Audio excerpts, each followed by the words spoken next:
Kasabay ng nalalapit na pagbukas ng UAP volleyball season, target ng defending men's champions na National University Bulldogs na mapanatili ang kanilang titulo, habang susubukan naman ng NU Lady Bulldogs na pumasok sa finals. Narito ang report.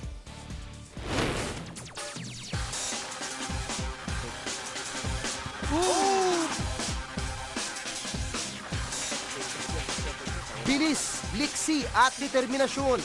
Yan ang ipinakita ng National University men's and women's volleyball team sa nakarang season. Kaya hindi nila nakapagtataka na nakapasok sa Final Four ang kanilang women's team. At defending champion naman ang men's team.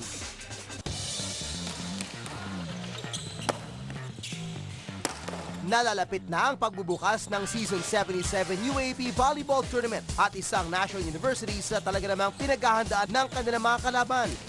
Puspusan talaga yung sa amin namin dahil nga, siyempre, defending champion, kailangan namin din makuha yung 3-peat. Yung training namin ngayon, it's all about pagpa-perfect yung galaw namin. Parang mas pinagtitibay pa, mas pinapabilis, mas pinapalakas.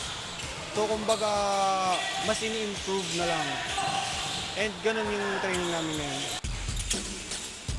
Agility, strength, and defense. Ito ang mas lalong pinapalakas ng NU men's volleyball team. Kaya naman makikitang sobrang focus ng bawat player sa kanilang practice para maidepensa ang kanilang titulo bilang champion. Well, simple lang yung goal namin. Makuha yung 3-peat and pakita sa kanila na kami yung the best. Dapat nilang abangan dahil unang-una, intact pa yung team namin, kompleto pa yung team namin, tsaka maglalaro rin yung mga rookie namin. Defense, plays, and attacks. Ito naman ang talagang pinupursigit ng National University Lady Bulldogs volleyball team. Mula sa pagiging part ng Final Four last season, inaasang mas kaabang-abang ang magiging laro ng Lady Bulldogs ngayong season, aiming for a spot in the finals.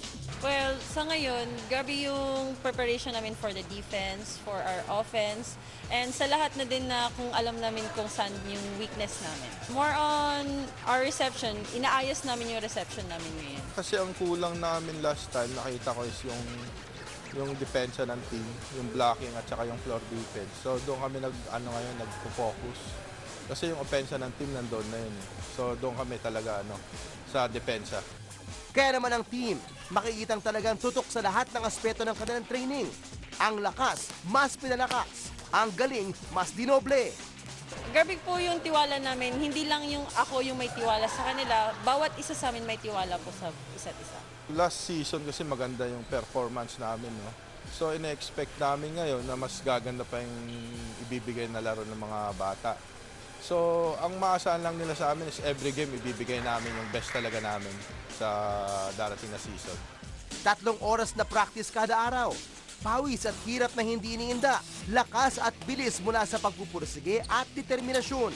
At higit sa lahat, teamwork at kasiyahan na mas lalo nagpapatatag sa bawat team. Kaya naman ang National University men's and women's volleyball teams siguradong aabangan sa bawat laban.